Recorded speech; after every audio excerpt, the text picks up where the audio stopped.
Well, welcome everyone to our who knows how many AI in action at WCU webinar. It's been a while at this point. My name is Dr. Tom Pantazis, and I am an instructional designer with the Teaching and Learning Center. And I just want to thank you for being here today, whether that's with us in person for the live event or watching this recording after the fact. We appreciate that you're taking some of your precious time to learn more about AI in educational contexts.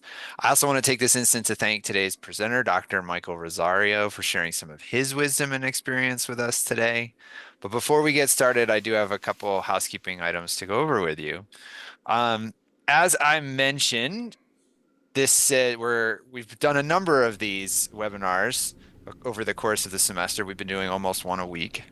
And we have two more presentations left this semester, both up there on the screen for you. Each webinar you have to register for individually, so I will drop the link to the website on our blog that's hosting all this information if you are interested in signing up for any future webinars.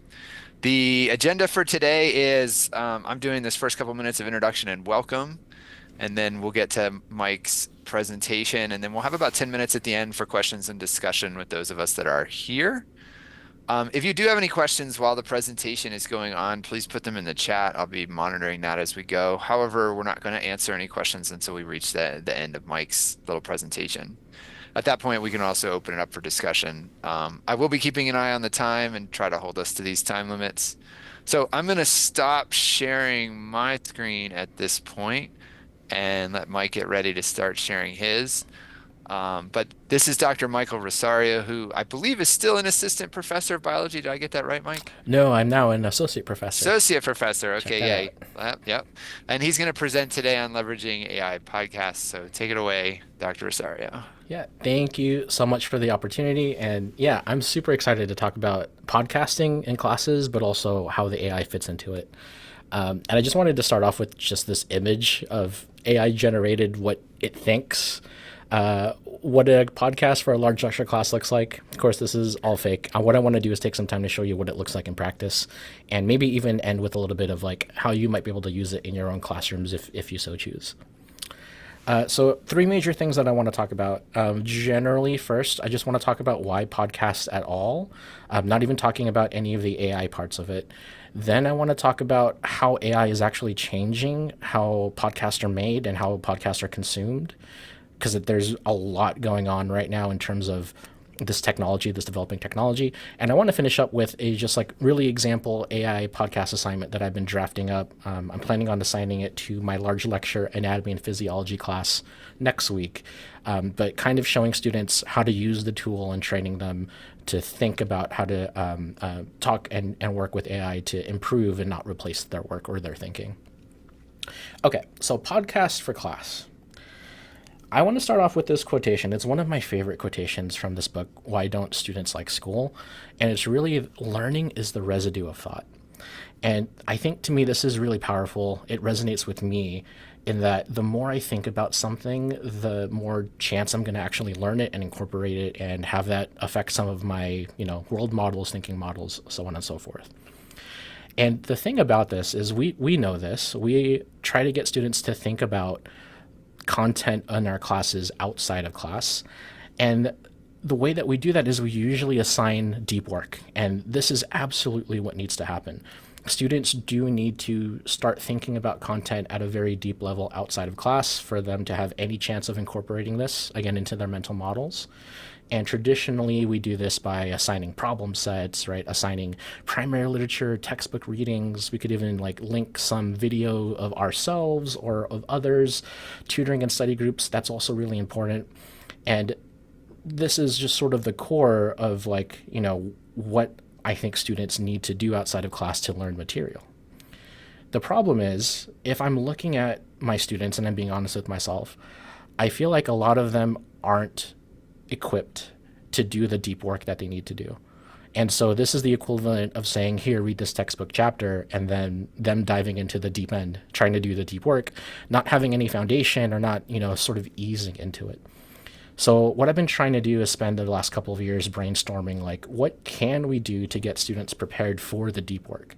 How can we sort of get them into this shallow region, get them more familiar with the material, get them comfortable so that they can actually have questions to ask and then actually make the most out of their time when they do these problem sets or these assigned readings or come to office hours.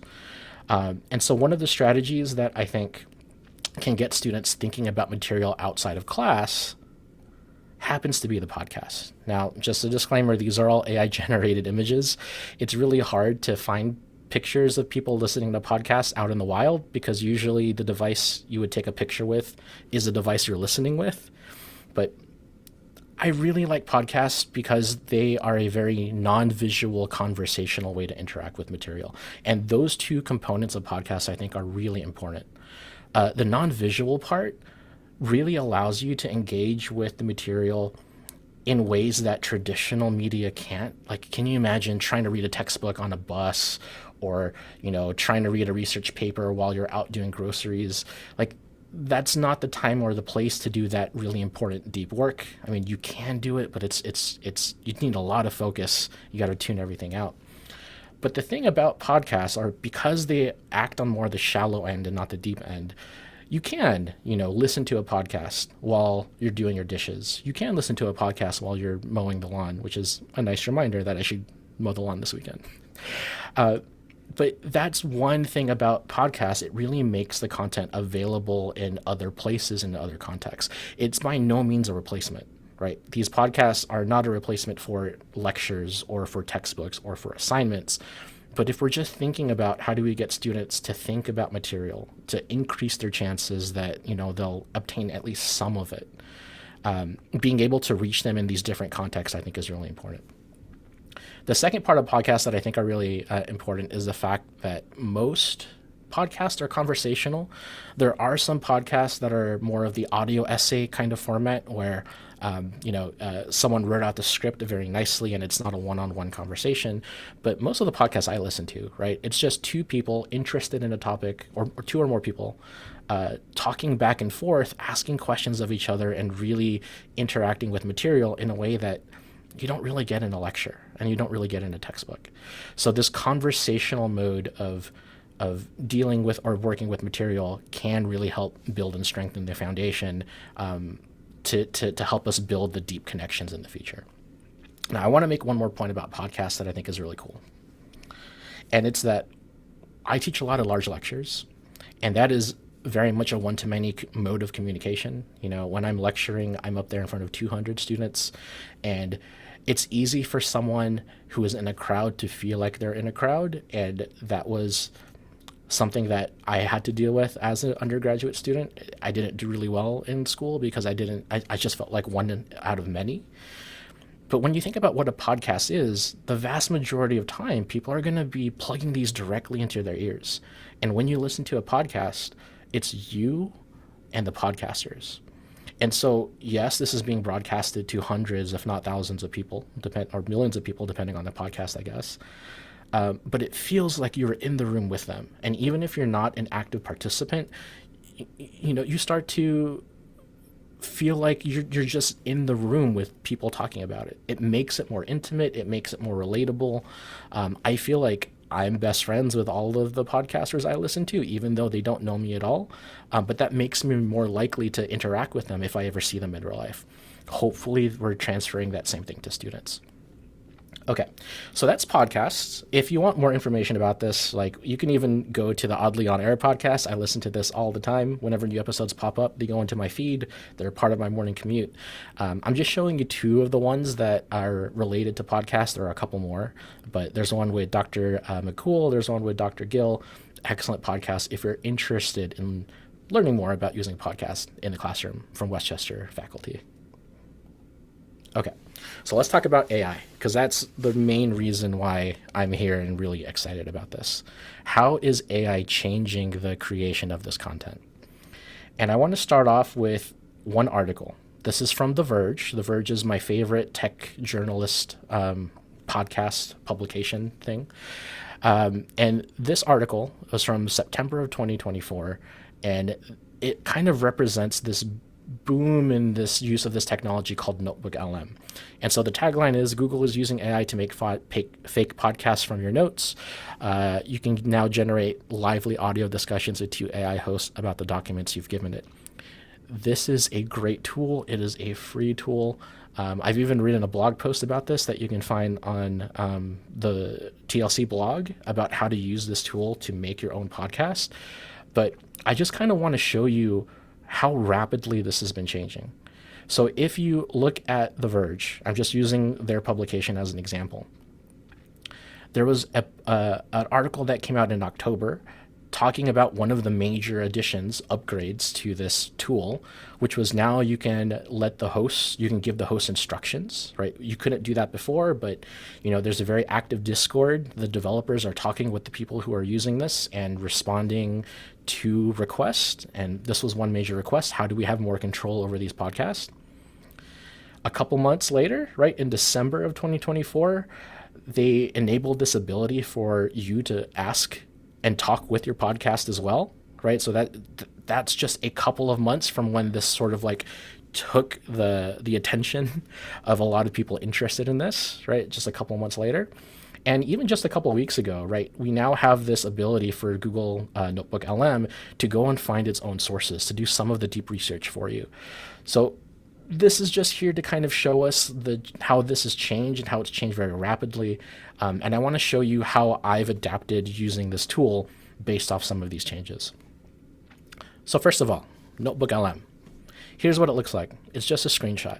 If you've never seen Notebook LM, there's three major three major windows. There's the sources place where you can load in sources. Here you can see I have an MP3 file, but you could put in text documents, you could put in PDF documents, you could put a Google Doc that you continually work on, kind of like a living document. But these are the documents that you want Notebook LM to reference. The middle section acts just like a chatbot, just like ChatGPT, where you can actually ask questions about your documents. And then the right-hand side is where you can actually do the audio generation. And so what I want to show you is not exactly how do you do this, because there's other great places and recordings that show you how to do this. But I want to show you the very few modifications I make to make this work for my class.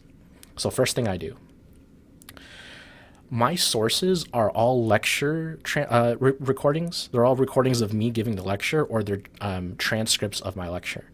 And the reason why I think this is really important is because most people using Notebook LM will put in primary literature, which is great. People will put in chapters of textbooks, which again is great. But if I'm going to generate something for my students, I kind of want to avoid the generalities that any chatbot will make, because I've been like developing this idea or this phrase that like generality is like the enemy of chatbots, right? Or like useful usages of generative AI. If we can make things more specific, if we can take the bad generality of a model and actually make it very specific to something that we can use as a tool, even better. And so by actually feeding audio recordings of my lectures, I can now interact with things that I said in lecture, things that I know my students heard and saw because I said and showed them those things. The other thing is, remember this update that I just showed you. Google Notebook LM now lets you guide the host of your AI podcast. I have a very specific prompt that I put in, and you can read it down here. I tell the two AIs that this is Bio 259. It's taught by me at the college level. I'm telling the two hosts that they are students in my class and they want to make a podcast about the lecture that I provided. And then this is sort of the secret sauce. I also, throughout, ask clarifying questions, try to reference specifics from the lecture, and ask each other to elaborate, use specific examples from class when possible. And so the end result of this is if I just hit generate, it makes a 14-minute audio podcast between two fake AI voices. I'm just going to play a couple seconds in case you've never heard what one of these podcasts sound like. But it's really convincing and it's really easy to listen to. Let's see, play.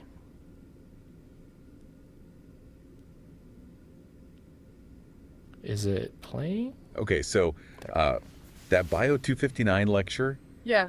on reflexes with Dr. Rosario, Oh my gosh.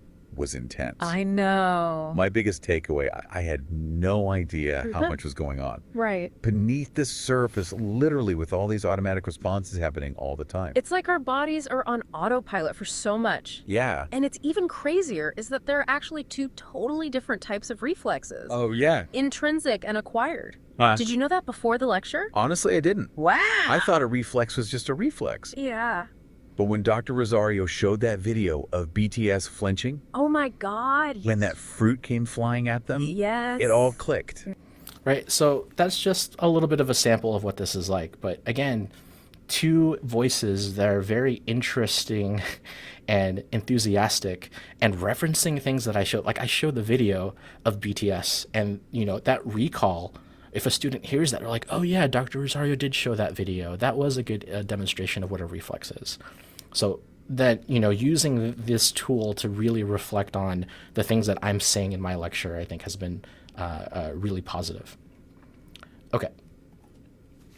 Now, that's not the end of it. As you can tell, right? Like, oh man, why do the AI bots get to have all the fun, right? I have a fancy microphone here, kind of fancy. This is what my desk looks like right now. This is the setup of my desk. Why can't I be part of this podcast and, make a truly hybrid human-robot product? And so I was experimenting with different ways to do this. And let me just remind you that one of the updates that came out in December was having Notebook LM allow you to interact and ask questions of your podcast, effectively putting yourself in as a third host. So I just want to demo a little bit of that for you using the same lecture. I just want to also mention that you have to find a way to record yourself, and because it still thinks about what you say, you do have to do some audio editing to remove some thinking gaps. But here's that same audio podcast with me participating as the third host. I thought a reflex was just a reflex. Yeah. But when Dr. Rosario showed that video of BTS flinching, Oh my God, yes. when that fruit came flying at them, Yes. it all clicked.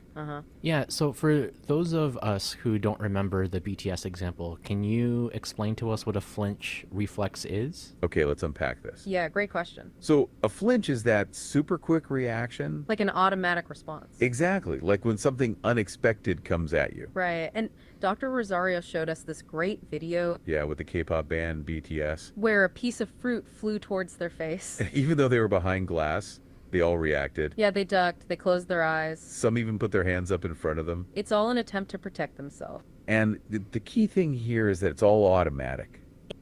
Right. So again, it's the same material, but now the students actually get to interact with a human. I'm there, and I can guide that conversation. I can say, well, what do you mean when you say an intrinsic reflex? Or like, okay, that's great. Can you summarize what we talked about? Or I could even ask, well, what do you think would be the most confusing thing for a student from this that we learned in this lecture? So giving yourself the ability to insert yourself is something that you can do. It does take a little bit of audio editing, though. Okay, one more thing I want to talk about when it comes to AI podcasts. What if I want to make myself into an AI podcaster, right? Not act as a human as the third host, but actually make an AI act and sound like me. There's another tool that I've been experimenting with recently. It's called JellyPod. And JellyPod is a great system that allows you to kind of clone your voice, and it works surprisingly well. On the right-hand side, I'm showing you the prompt that I read out loud. I recorded myself in a web browser reading this into JellyPod. It was about 2 minutes of text after I read it all out. And here is JellyPod taking my 2 minutes of audio, reading this sentence that I have never read out loud before. Hello, I'm Dr. Rosario. I know biology can be tough, but I'm here to make it simple and fun. Think of cells like tiny factories, each with its own job. Together, we'll explore the wonders of life without the confusing jargon. Let's dive into the amazing world of science, one analogy at a time. So it's pretty close to my voice. It's not exactly there, but for 2.5 minutes of recording, that's pretty good. It's pretty convincing. I also just want to share with you that that wasn't good enough for me. I wanted it to sound more like me. I think that's like 80% of the way there, and I wanted something closer to 90, 95%. And so there is another company that requires another AI subscription called 11 Labs, but they are the premier service in voice cloning. And so I fed the system 30 minutes of audio of me talking about random stuff, and here's what the voice sounds like reading the same sentence. Hello, I'm Dr. Rosario. I know biology can be tough, but I'm here to make it simple and fun. Think of cells like tiny factories, each with its own job. Together, we'll explore the wonders of life without the confusing jargon. Let's dive into the amazing world of science, one analogy at a time. So to me, it's expensive, but to me, that's worth it. That sounds a whole lot more like me. Again, not perfect, but pretty close. So what does this system actually look like? If you've never seen JellyPod, here's just a quick rundown of the workflow. You start with your text, and again, I'm always going to start off with transcripts from my lectures or recordings from my lecture. And the reason why I really like using JellyPod is because once you upload this file, the first thing you do is you create an outline. There's an AI generated outline. So you click this button, it takes this text, and after a minute or so, here's a suggested a breakdown of what the podcast would be like. There's chapters, there's bullet points in here, and this is fully editable. I could add chapters, I could delete chapters, I could move them around. I could even take out this anecdote because I don't think a fake version of me should give an anecdote that never happened. And so you can edit this however you want, and that's really important for me to have control over what the AI says because I just don't want it to say just anything. And then the next step that you do is you can generate a script, and it takes what you have with your outline, and it gives you an example script. Again, fully editable. If it says something, it's a little bit too wordy, you can delete a couple of sentences, you can add sentences. If it says something inaccurate, this is your chance to change it as well. And the end result is an audio generation that sounds pretty much like I was having a conversation with somebody else. All right, everyone. Today we're diving into a Just a little pause. fascinating aspect of how our nervous system processes information, graded potentials. Now, these are not as dramatic or widespread as action potentials, but they play a crucial role in how our bodies interpret stimuli. Dr. Rosario, what exactly sets graded potentials apart from the all-or-nothing action potentials we might be more familiar with? Great question, Eric. So I like to think of graded potentials as those smaller what-if moments in our neurons. You know, they don't just decide yes or no. They're like, maybe yes, maybe no.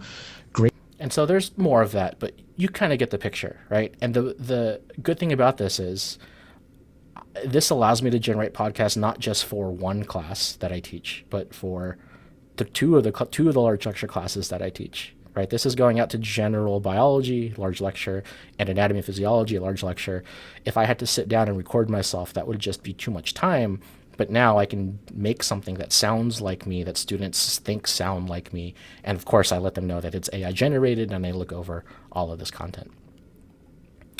One last little thing about JellyPod, in case you didn't know, you have automatic ways of distribution, so it can automatically post to Spotify, automatically post to YouTube and Apple Podcast. This is very, very streamlined in terms of getting the podcast out into the world. I usually put it out on YouTube and Spotify and then link it on my D2L page for my students. Okay, one very last quick thing. A sample AI podcast assignment, because it's great that I do this and I'm happy that I model this for my students, but how do I get my students doing things like this outside of my class in their own lives? And the easiest way to do this is to get them trying to do this Google Notebook LM thing, but instead of having this prompt, I thought I could design an assignment where I basically give them 3 or 4 of my lecture transcripts. They can choose whichever one they want. They upload it to Notebook LM, and then they use the sample prompt where they can fill in the blanks, saying my major in college is blank. After I graduate, I hope to join the blank field and become a blank. Provide me with an overview of the lecture, how I can remember it, and why it's important for me to learn this material. So again, we're trying to get away from generalities, and we're trying to get something hyper-focused, right? Something that has to do with the material that they've learned and also has to do with what they say is their interest and their potential future careers. And so again, this is just what I'm going to turn into an assignment that probably next week or the week after as like a nice round summary kind of assignment. Now, I'm almost done here. The last thing I just want to do is, if you're interested in using Notebook LM at all, there is this blog post that is posted on the TLC blog. I walk you through step by step how to use Notebook LM and what you can do with it, and even do this prompting and interacting a little bit. So that is there, and I'm happy to share that with you if you're interested in that. All right, thank you very much. I just wanted to also, I was having fun with some AI generation. You can actually see my prompts down here. I would like a cartoon image of a Filipino American male biology professor saying thanks. It's kind of close. Got my hair kind of. And then this other one, based on the content of this presentation, generate an image of what you think the author looks like. Not bad. I'm happy with that. So thank you. Thank you very much. Well, thanks, Mike. So one of the questions that I definitely have is, how are you staying current? Like, and this is a great example of kind of that rapid pace of change over the course of a year for this one particular tool, Google LM. But what are some of the things that you're doing to try to stay current and understand what's going on in the AI space as it relates to you and your instruction? Yeah, that's a good question because it is rapidly changing. Honestly, I've found two or three of podcasts, to be honest, that I listen to.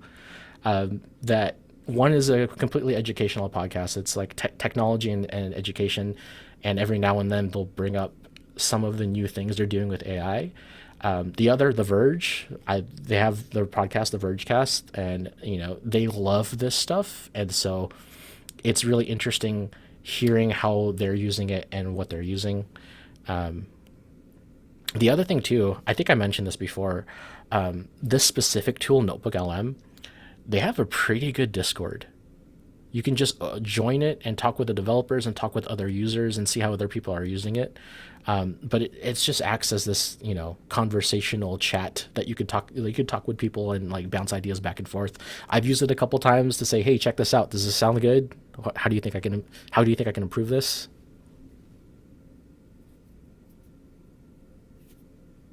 Yeah.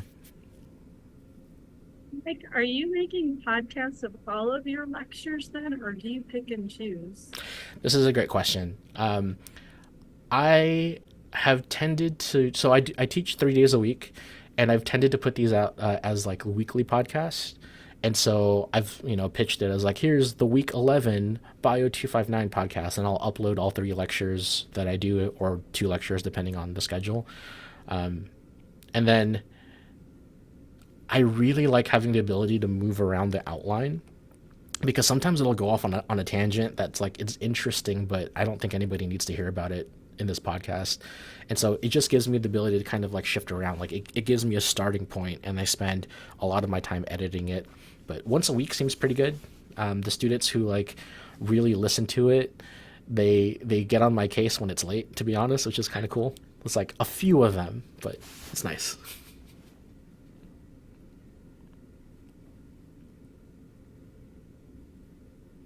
Any future plans with some of this podcasting? I don't know. I think I can only really think one semester at a time. I don't have Okay. the capacity for much more than that. But I don't know. I just want to get through this semester trying to see if just doing AI me voice for a podcast, how well that works. I think it's missing something, to be quite honest. It's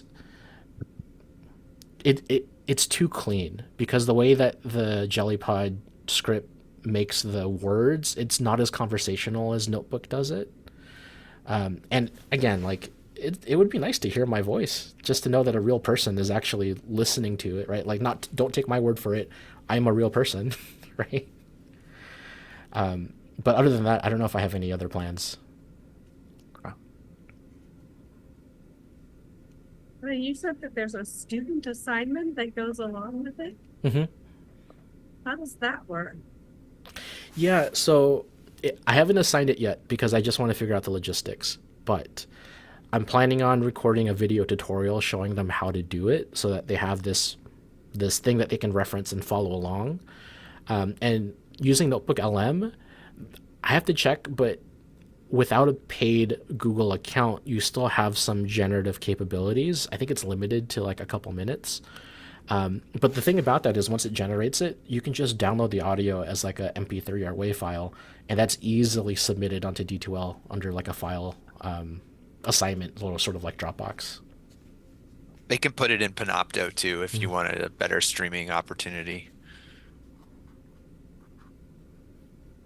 Yeah, I'd be curious to hear how that goes. Yeah. Me too. All right, any other questions? All right, well, thank you, Michael, so very much for your presentation. This was fabulous as always. I'm going to go ahead and stop the recording.